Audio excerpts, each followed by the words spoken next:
ஆண்டவராகிய இயேசுவின் நாமத்தினாலே இந்த விடியலை தேடி நிகழ்ச்சிக்கு உங்களை வரவேற்கிறேன். சுவிசேஷத்தை குறித்து நாம் கற்றுக்கொண்டிருக்கிறோம்.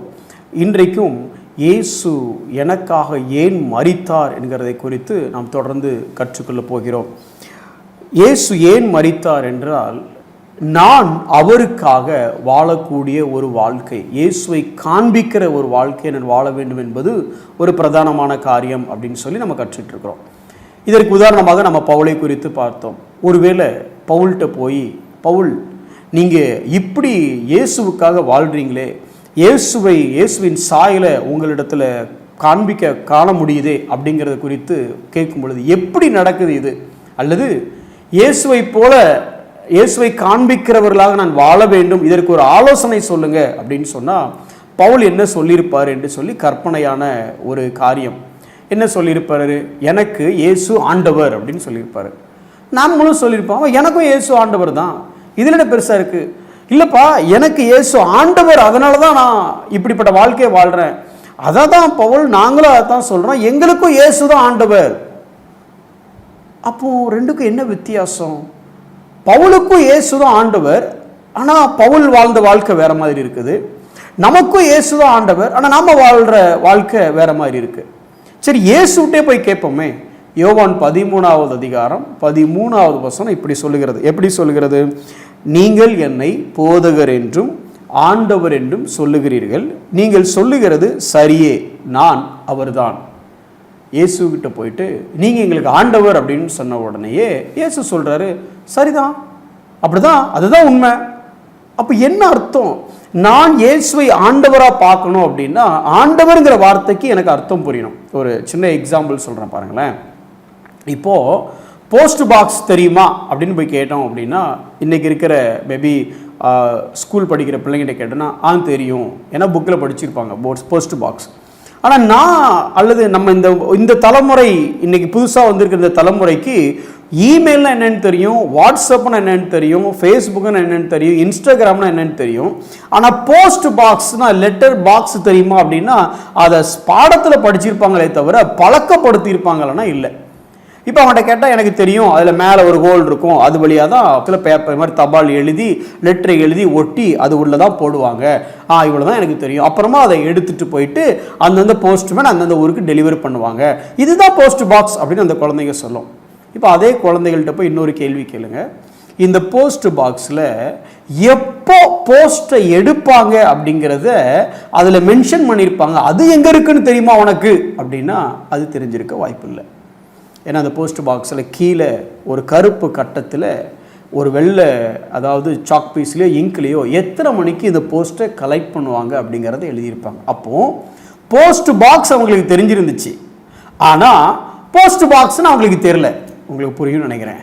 போஸ்ட் பாக்ஸுங்கிறது தெரியுமே தவிர அதை முழுவதுமாக அவர்கள் புரிந்து கொண்டார்களா? புரிந்து கொள்ளவில்லை. ஏன்னா அந்த போஸ்ட் பாக்ஸ் இருந்த அந்த காலகட்டத்தில் அவர்கள் வாழாததுனால அந்த வார்த்தையின் முழு ஆளுமையும் இல்லை, அதன் பின்ன இருக்கிற முழு அர்த்தமும் அவங்களுக்கு புரியல. நம்ம அப்படியே வேதாகம் உலகத்துக்கு வருவோம். இயேசு சொன்னார், நீங்கள் பூமிக்கு உப்பாய் இருக்கிறீர்கள் என்று சொல்லி.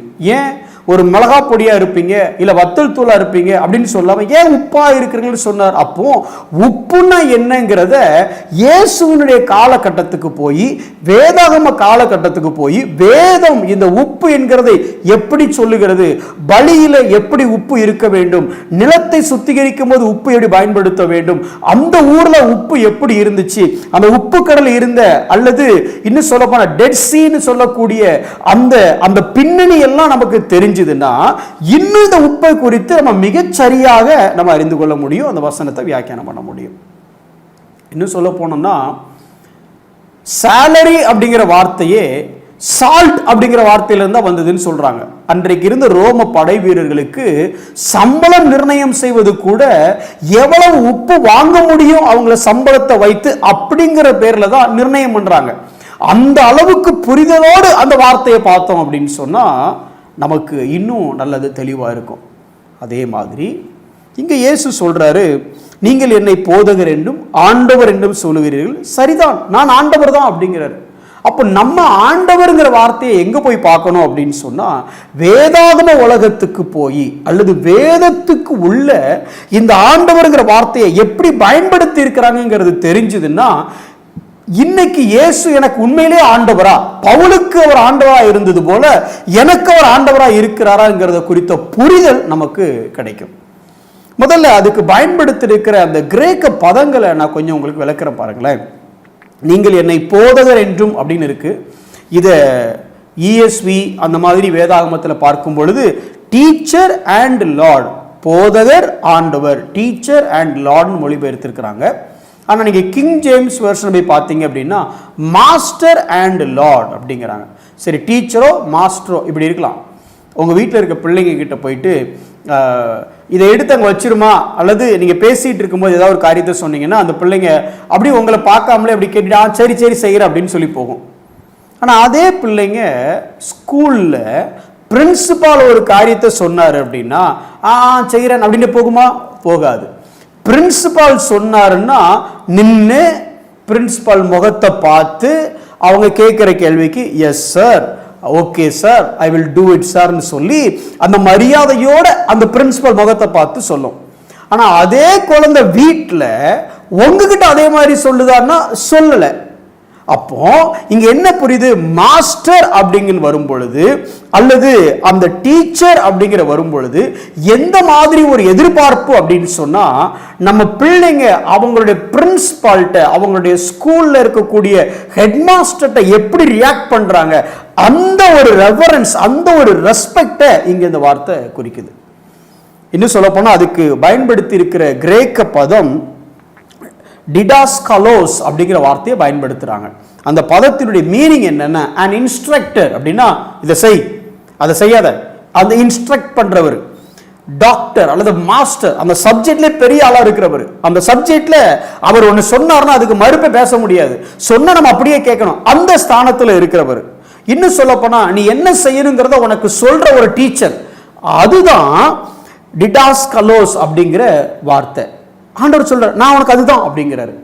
அடுத்து என்னை போதகர் என்றும் ஆண்டவர் என்றும் வருது இல்ல, அதுக்கு பயன்படுத்தி இருக்கிற கிரேக்க பதம் கூரியோஸ் அப்படிங்கிற பதத்தை பயன்படுத்தி இருக்கிறாங்க. கூரியோஸ்னா சுப்ரீம் இன் அத்தாரிட்டி, அதாவது உன்னை ஆளுகை செய்கிறவர், உன்னை கண்ட்ரோல் பண்றவர், உன்னுடைய ரூலர் அவர். உண்மையிலேயே இயேசு நமக்கு இப்படித்தான் இருக்கிறாரா? நம்மளுடைய பிரின்சிபால் மாதிரி, நம்மளை ஆளுகிறவர் மாதிரி.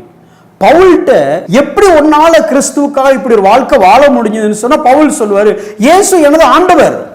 ஏன் அப்படின்னா அந்த தமஸ்கு போற பட்டணத்துக்கு, தமஸ்கு போகும்பொழுது கீழே விழுந்த உடனே ஆண்டவரே அப்படின்னு தான் கூப்பிடுறாரு அவரு. அவரை பொறுத்த வரைக்கும் ஆண்டவர்னா யாருன்னா இந்த டிடாஸ்கலோஸ், கூரியோஸ் அப்படிதான் அவர் பார்க்கிறாரு. ஆனா நம்ம ஆண்டவர் எப்படி பார்க்கிறோம் அப்படின்னா, சாரால் எப்படி ஆபிரகாம் ஆண்டவரை பார்த்தாலும் அது மாதிரி, எப்படி சாரால் ஆபிரகாமை பார்த்து ஆண்டவனே அப்படின்னு சொன்னான். ஆனா யாரு சொன்ன வேலை நடந்துச்சு? ஆகார திருமணம் பண்ணி கொடுங்க, ரைட்டு, ஆகாரம் பெண்ணை பெற்றுக்கொள்ளுங்கள் ஆண்டவனே அப்படின்னு இவர் சொன்ன உடனே அவரு ஓகேமான்றாரு. ஆகார விரட்டி விட்டுருங்க ஆண்டவனே அப்படின்னு உடனே அவர் விரட்டி விட்டுறாரு. ஆண்டவன் என்ன சொன்னா, ஆனா அங்க செயல்முறை வித்தியாசமா இருந்துச்சு. அப்படித்தான் இன்னைக்கு நம்மளும் நீங்களும் நானும் இயேசுவை ஆண்டவரே அப்படிங்கிறோம். ஆனா நம்ம விருப்பத்தின்படி நம்ம வாழ்றோம், நம்ம விருப்பத்துக்கு ஏற்றபடியே காரியங்களை நம்ம செய்கிறோம். இன்னைக்கு அதை குறித்த ஒரு புரிதல் நமக்கு உண்டாகட்டும். உண்மையிலே ஆண்டவரை ஆண்டவராக பார்ப்பதற்கு ஆவியானவர் நமக்கு துணை செய்யட்டும். கண்களை மூடி நாம் ஜெபிப்போம். அன்புள்ள ஆண்டவரே, ஆமா ஏசப்பா, நீங்க எங்களுக்கு கூரியோஸ், நீங்க எங்களுக்கு ஆண்டவர், நீர் எங்களுடைய கண்ட்ரோலர், நீங்க எங்களுடைய மாஸ்டர், நீங்க எங்களுடைய ரூலர், நீங்க எங்களுடைய டீச்சர், நீங்க எங்களுடைய இன்ஸ்ட்ரக்டர், நீங்க எங்களுடைய சுப்ரீம் அத்தாரிட்டி, நீங்க எங்களுடைய அடோனாய், நீங்க எங்களுடைய கர்த்தர். இதற்கேற்ற, இதை புரிந்து கொண்ட ஒரு வாழ்க்கை நாங்கள் வாழ எங்களுக்கு நீங்க உதவி செய்யுங்க. அப்படி நாங்கள் வாழும் பொழுது, அந்த லார்ட்ஷிப்பை புரிந்து நாங்கள் வாழும் பொழுது, நாங்கள் வாழ்ற வாழ்க்கை உமக்கான வாழ்க்கையாக தானா மாறிடும்ங்கிறத நாங்கள் உணர்கிறோம். எங்களுக்கு நீர் கிருபை செய்யும். எங்களுக்கு நீர் ஆண்டவராய் இருக்கும்படி நாங்கள் எங்களை அர்ப்பணிக்கிறோம். இயேசுவின் நாமத்தில் பிதாவே, ஆமென்.